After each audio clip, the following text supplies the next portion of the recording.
আজ আমি আপনাদেরকে বলবো ভারতের সবচেয়ে ভয়ঙ্কর জায়গা ভানগড়ের রহস্য। নমস্কার, আমি বরুণ।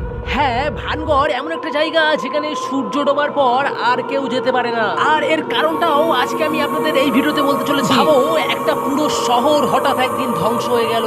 আজও রাতে এখানে অদ্ভুত ছায়া আর অজানা উপস্থিতি অনুভব করা যায়। অনেক বছর আগে ভানগড় ছিল এক সুন্দরী রাজকুমারী। এক তান্ত্রিক তাকে ভালোবাসতো, কিন্তু এই ভালোবাসা ছিল অশুভ। ফলে তান্ত্রিক জাদু করে রাজকুমারীকে নিজের দিকে টানতে থাকে, কিন্তু ধরা পড়ে যায় এবং রাজা তাকে শাস্তি হিসাবে মৃত্যুদণ্ড দিয়ে দেয়। কিন্তু সেই তান্ত্রিক মরার আগে পুরো শহরকে অভিশাপ দিয়ে যায়, এই শহরে কেউ আর শান্তিতে থাকতে পারবে না। এরপর ধীরে ধীরে ধ্বংস হয়ে যায় ভানগড়। আজও এখানে সূর্যাস্তের পর প্রবেশ নিষেধ। লোকেরা বলে রাতে এখানে অদ্ভুত শব্দ শোনা যায়, হঠাৎ ঠান্ডা বাতাস, কেউ আবার ছায়াকে চলাফেরা করতে দেখেছে। সবচেয়ে ভয়ঙ্কর ব্যাপার হলো, যারা রাতে লুকিয়ে এখানে থাকার চেষ্টা করেছে তারা নাকি অনেকেই স্বাভাবিক জীবনে আর ফিরে আসতে পারেনি। আচ্ছা, তুমি কি সাহস করবে ভানগড়ে একা থাকতে? কমেন্টে বলো। আর এইরকম রহস্যময় সব ভিডিও পেতে এই চ্যানেলটিকে সাবস্ক্রাইব করে দাও।